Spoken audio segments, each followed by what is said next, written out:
Hello students, आपका ई board classes में स्वागत है। आज हम अपने न्यूमेरिकल्स का अगला भाग शुरू करने जा रहे हैं।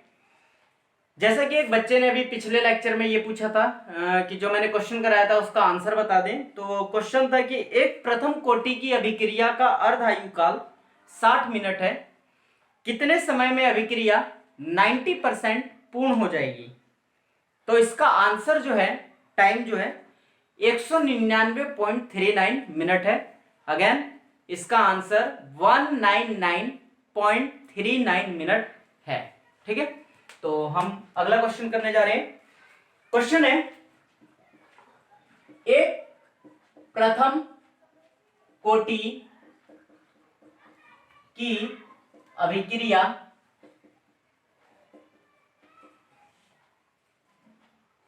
10 मिनट में 90% पूर्ण हो जाती है। एक प्रथम कोटि की अभिक्रिया 10 मिनट में 90% पूर्ण हो जाती है। अभिक्रिया के 75% पूर्ण होने में कितना समय लगेगा, यह हमारा क्वेश्चन है। इसे सॉल्व करना है। अगर हम देखें तो ऐसे क्वेश्चन हम पीछे एक दो कर चुके हैं। तो ये भी वही है, क्या है, कैसी अभिक्रिया है, तो प्रथम कोटि की अभिक्रिया है जो 10 मिनट में 90% पूर्ण होती है। इसके बाद वो कह रहा है कि अभिक्रिया के 75% पूर्ण होने में कितना समय लगेगा, ये ज्ञात करना है। तो इस क्वेश्चन के दो भाग दिए हुए हैं, भाग नंबर 1 एंड भाग नंबर 2। हम भाग 1 से क्या करेंगे, हम भाग ए से वेग स्थिरांक यानी कि के का मान ज्ञात करेंगे। और जैसा कि आप सभी को पता है कि किसी अभिक्रिया के लिए जो वेग स्थिरांक के का मान होता है वह स्थिर होता है, और वो हम नेक्स्ट पार्ट में इसे स्टार्ट कर सकते हैं, यानी कि उसमें हम अप्लाई कर सकते हैं।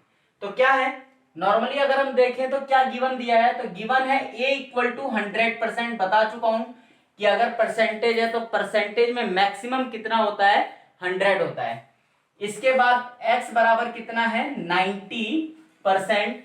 तो a minus x equal to कितना हो जाएगा, a minus x 100 minus 90 equal to 10%।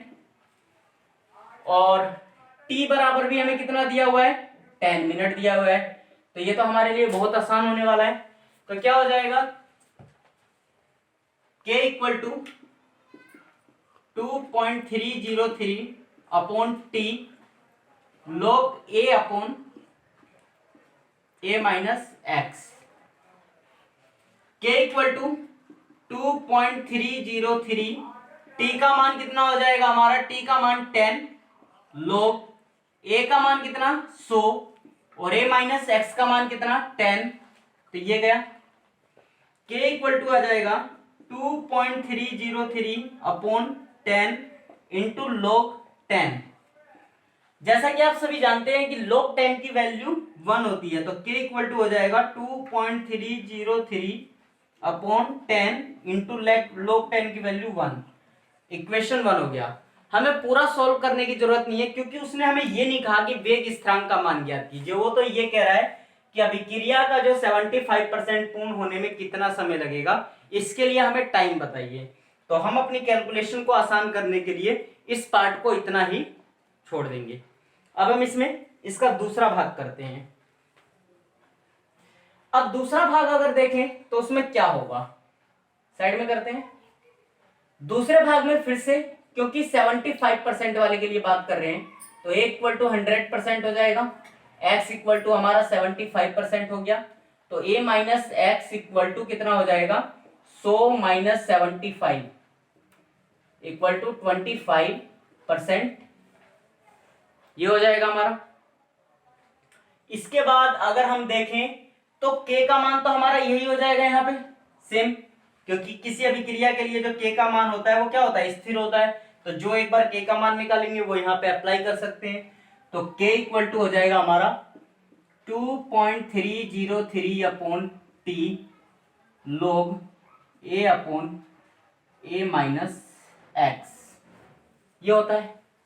क्योंकि हमें t ज्ञात करना है तो क्या करेंगे, t इक्वल टू 2.303 अपॉन के log a की वैल्यू रखिए, आसान करते हैं, 100 अपॉन 25, 25 चौका 100, के क्या मान रखिए 2.303, के की वैल्यू कितनी हो जाएगी हमारी 2.303 अपॉन 10 इंटू log 4, क्योंकि ये पूरा कटेगा और कितना हो जाएगा 4, इससे ये गया तो t इक्वल टू हो जाएगा 10 ऊपर गया तो 10 इंटू log 4 की वैल्यू कितनी 0.6020, या t इक्वल टू हो गया इसकी इसमें मल्टीप्लाई कीजिए तो 6.02 मिनट।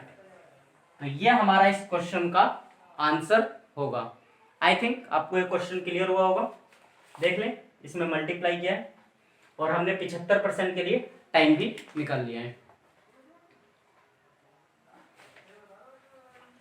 अब हम अगला क्वेश्चन करेंगे।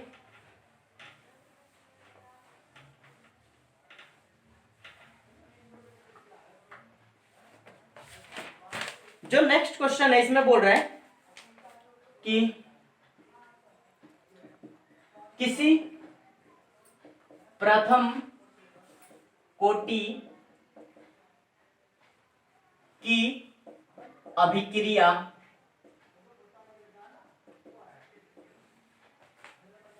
के लिए सिद्ध कीजिए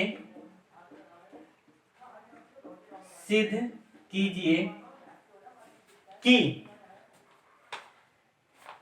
अभिक्रिया के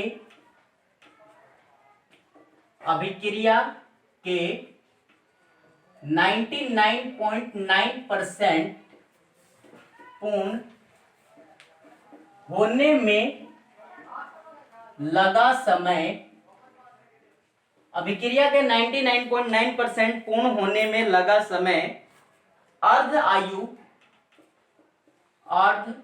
आयु काल का 10 गुना होता है। सो ये वेरी वेरी इंपॉर्टेंट क्वेश्चन है। क्वेश्चन को ध्यान से पढ़िए। वो कह रहा है अभिक्रिया कैसी है, प्रथम कोटि की अभिक्रिया है और प्रथम कोटि अभिक्रिया के 99.9% पूर्ण होने में जो टाइम लगता है वह अर्ध आयु काल का 10 गुना होता है। अभिक्रिया के 99.9% के पूर्ण होने में जो टाइम लगता है वो अर्ध आयु काल का कितना है, 10 गुना है। ये हमें प्रूफ करना है। सोल्व करते हैं, पहले पहला भाग सोल्व करते हैं। तो पहले भाग में आपको नॉर्मली क्लियर हो गया है कि ये हमारा a इक्वल टू कितना हो जाएगा 100%, x इक्वल टू हमें कितना दिया है 99.9%, तो a minus x equal to कितना हो जाएगा 100 माइनस 99.9%, यानी कि ये हमारा कितना हो जाएगा 0.1%। क्लियर। टाइम दिया नहीं है, के दिया नहीं है, वो हमें ज्ञात करना है। डायरेक्ट फॉर्मूला अप्लाई करेंगे, k equal to 2.303 upon t log a upon a minus x. Clear. जो वैल्यू दी है पुटअप कीजिए, k equal to 2.303 upon t, t कितना कर देंगे 99.9 का ये टाइम है, जो हमारी 99.9% मात्रा है ये उसका टाइम है। लोग ए का मान कितना हो जाएगा 100, ए माइनस एक्स का कितना हो जाएगा 0.1।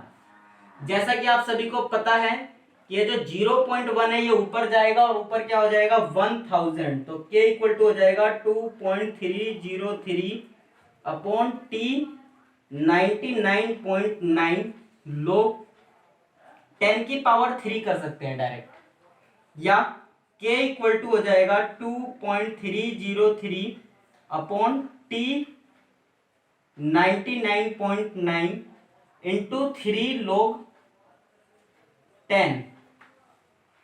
अब log 10 की वैल्यू हमें पता है 1 होती है, तो k इक्वल टू हो जाएगा 2.303 upon t 99.9 into 3। Equation number 1 मैंने अभी बताया log 10 की वैल्यू कितनी होती है, 1 होती है, तो हमें ज्यादा देखना ही नहीं है। इक्वेशन 1 क्योंकि सॉल्व करने से हमें कुछ नहीं मिलने वाला है, हमें जो है सिद्ध करना है कि 10 गुना होता है। अब हम क्या करेंगे, अर्धायुकाल, प्रथम कोटि अभिक्रिया के लिए अर्धायुकाल का फॉर्मूला क्या होता है, अर्धायुकाल t हाफ इक्वल टू होता है 0.693 अपॉन k, या k इक्वल टू कितना हो जाएगा 0.693 अपॉन t हाफ।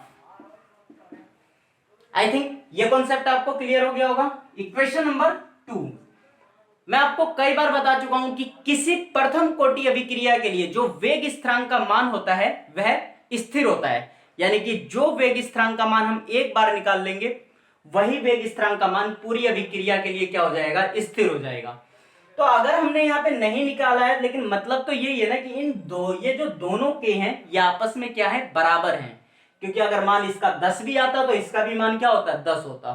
तो ये दोनों स्थिर है, तो क्या कर देंगे, इक्वेशन 1 एंड 2 से इक्वेशन 1 एंड 2 को देखेंगे और दोनों एक दूसरे के क्या है, इक्वल है, तो क्या हो जाएगा 2.303 upon t 99.9 into 3 equal to 0.693 upon t half. आपको पता है कई बार ये डिवाइड करना सिखा दिया, इतने की तो वैल्यू यही होती है 0.3010। पुटअप कीजिए 3 upon t 99.9 equal to 0.3010 upon t half, ये वैल्यू आ जाएगी। अब आगे करते हैं इसे। अगर इसे आगे सॉल्व करें हम, तो आप इसकी मल्टीप्लाई इसमें, इसकी मल्टीप्लाई इसमें, क्रॉस मल्टीप्लाई कर सकते हैं। तो जब क्रॉस मल्टीप्लाई करेंगे तो 0.3010 इंटू टी 99.9 इक्वल टू हो जाएगा 3 इंटू टी हाफ के। राइट है क्या? इसकी मल्टीप्लाई इसमें करी, ये रहा, इसकी मल्टीप्लाई इसमें करी, ये रहा। क्लियर? अब थोड़ा और चेंज करते हैं, t 99.9 इक्वल टू हो जाएगा 3 अपॉन 0.3010 इंटू टी हाफ। मैंने आपको कई बार बता दिया कि पॉइंट के बाद जो लास्ट वाली जीरो की वैल्यू होती है वो उसकी कोई वैल्यू नहीं होती। तो ये 3 जीरो क्या हो जाएंगी, अगर इस पॉइंट को हटाएंगे तो 3 जीरो ऊपर जाएगा। t 99.9 equal to 3 upon 301 into t half. अब अगर आप इस वैल्यू को देखें तो ये तो है कि ये जो है 300 है और ये 301 है, तो ये जो है पूरा का पूरा 10 में तो नहीं जा रहा है। लेकिन अगर आप इस पे फोकस करें तो जो इसकी वैल्यू आएगी वो आएगी 9 में तो जाएगा ही। तो ये जो वैल्यू आती है 99.9% होती है, 99.10 गुना होता है, सॉरी ये हो जाएगा 9.9% इंटू टी हाफ। देख लीजिए एक बार डिवाइड कर ही देते हैं वरना आपको डाउट रहेगा। 300 ये 9 में गया तो 9 और 0 और 9 में, हाँ 9 में, सॉरी 0 और 9 0 और 207, तो ये हो जाएगा 1, ये हो जाएगा 9 और यहाँ पे बचा कितना 9, ये हो गया 2। और जब इसमें भी आप करेंगे तो पॉइंट लगाएंगे, फिर से यहाँ पे क्या आ जाएगा 0 और ये 2 7 0 9 ये करते जाएंगे तो फिर से 9.9 हो जाएगा। और आपको पता है ये 9.9 इक्वल टू लगभग कितने के हैं, लगभग ये 10 के है, तो 10 इंटू टी हाफ हो जाएगा। आई थिंक आपको ये क्वेश्चन क्लियर हो गया होगा। हमने आज 2 न्यूमेरिकल किए हैं और पिछले वाले न्यूमेरिकल का एक का हमने आंसर दिया है। अगर उस न्यूमेरिकल को करने में आपको कोई प्रॉब्लम हो तो आप कमेंट बॉक्स में लिख सकते हैं, मैं आपको वो भी न्यूमेरिकल करा दूंगा। अगर आपको ये वीडियो पसंद आए तो आप इसे लाइक, सब्सक्राइब एंड शेयर जरूर करें। Thank you.